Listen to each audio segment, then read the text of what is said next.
clubs, as if to say, well, have I really got 2 clubs? And obviously he has. And it's quite a ruse, isn't it? Let's see if he can extract some more chips from Simon. 60,000 the bet from Peter Gunnarsson. What Simon wants to do, if he does pay this bet off, if he is to look and think, now how did Peter Gunnarsson bet there? And the telltale sign was looking back at his cards again. Might stand him in good stead for later pots should he pay this one off.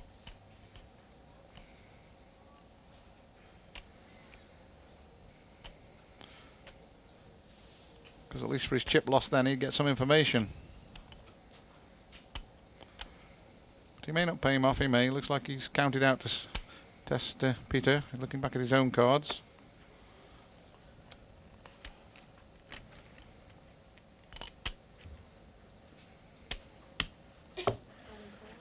And Simon Noab calls. And he won't like what he's shown, because he'll be shown the flush.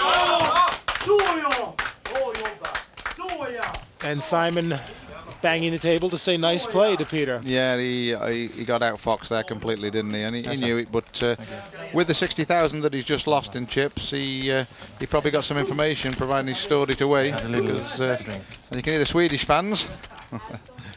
I don't know what they were saying, but it was definitely Swedish. And you'll see the little line of white paint when it comes down the side of the house has moved way over to Peter Gunnarsson's side. Yeah, substantial chip lead now for Peter, as shown by the graphic there. So, all credit to Peter on that one.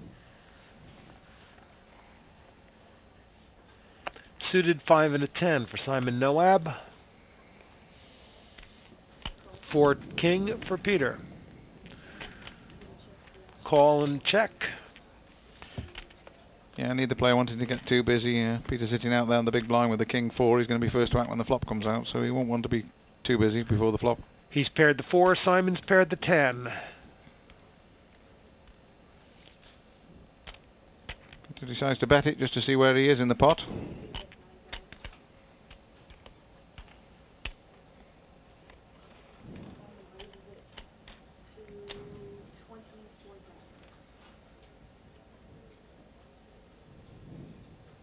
So Peter bets, Simon raises. That's where you are, he says. Yeah, Peter just a probing bet just to see if Simon had any piece of the flop, and Simon's saying, yes, I've got quite a big piece. How would you like your hand now? So Peter will have to think this one through, see if he wants to continue.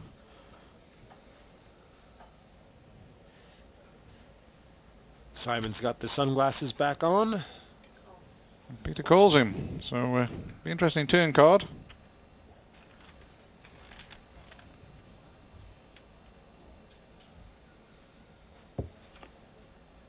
Here comes the turn. It's a 6. No immediate help to either hand, and Peter's checked and Simon's checked back to him, so we'll see the river. And paired 6s on the board. Giving Peter Gunnarsson 4s and 6s, but giving Simon Noab 10s and 6s. 15,000 the bet from Simon. Now will Peter pay him off here? Or will he try the big play? And when Mike says, will he try the big play, I presume you're inferring that he may re-raise him here. Well, he might do. We'll see. It would be a Peter Gunnarsson type move. Okay, I don't think he will, but we'll see. No, he just flat calls.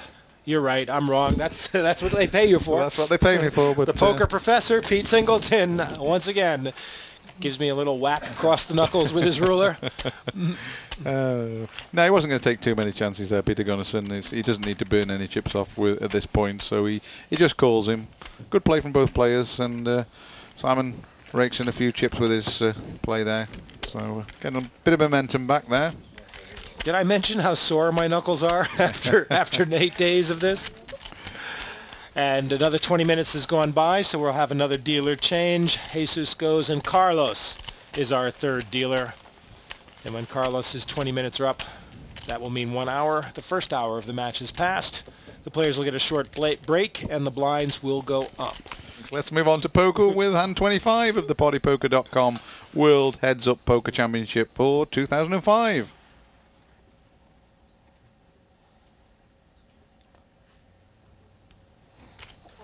And call with the King 9, check from Simon Noab with the Deuce 3 suited. There's the flop. And it gives Simon a inside straight draw should a 5 come off, and gives Peter top pair, 9s with the king kicker. 9,000 for the 9s. Simon decides the price is right. I'll have a look. And there's 3 9s. It's an interesting 9 though. It's a 9 of clubs, which rightly gives, as Mike has called it, 3 9s to Peter Gunnarsson, but gives now Simon an extra draw because he's got the clubs in his hand. Deuce 3 gives him a flush draw and also the inside straight draw. But it's might be a troublesome card for him if he's not careful. So Peter's decided he's going to bet it, I think. 35,000 the bet. It's good play.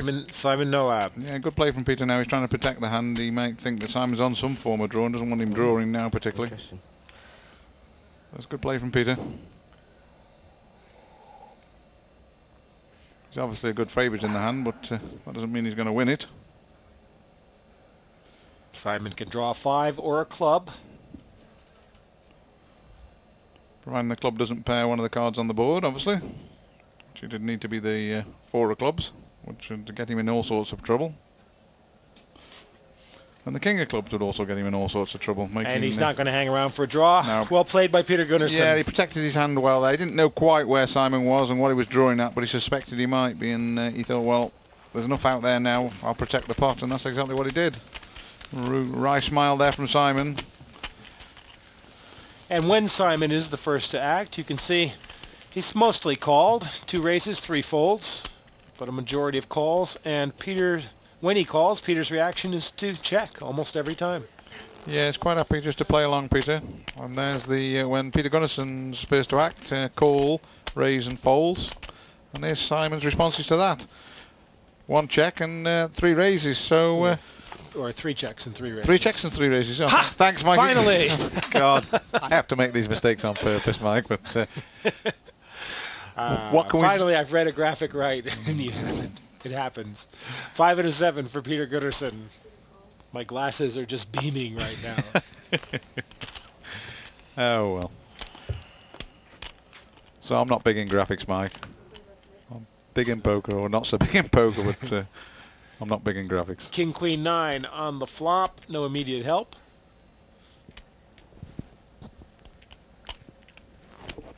Peter's decided to represent something, though. Keep the momentum up. Oh, yes. And Simon's decided to raise him with no hand. So Peter's bet with no hand, and Simon's now decided to raise him with no hand. So interesting play from both players. Maybe Simon's picked up a tell on Peter.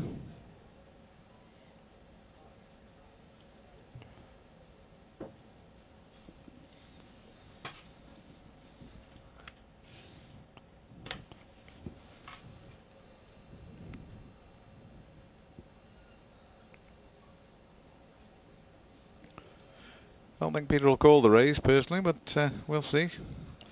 Unless he picks up a tell on Simon, because neither player's got a hand. So Peter's gone to steal it, and Simon's saying, no, no, no, I'm going to re-steal it.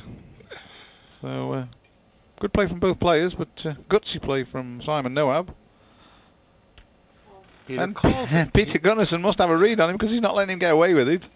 And neither player got a draw here, so I think what he's done, he's going to take the turn card off, and if Simon checks it, he's going to bet it. But Simon isn't letting that play happen, so now Simon's decided, well, I'm going to carry on with the play. This is good poker. Very good poker. 35,000 the bet from Simon.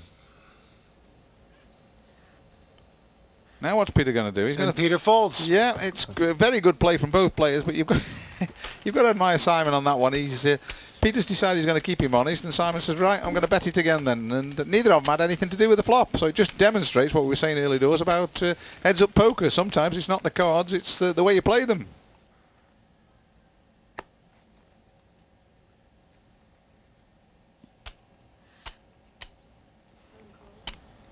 Queen 6 against King 7.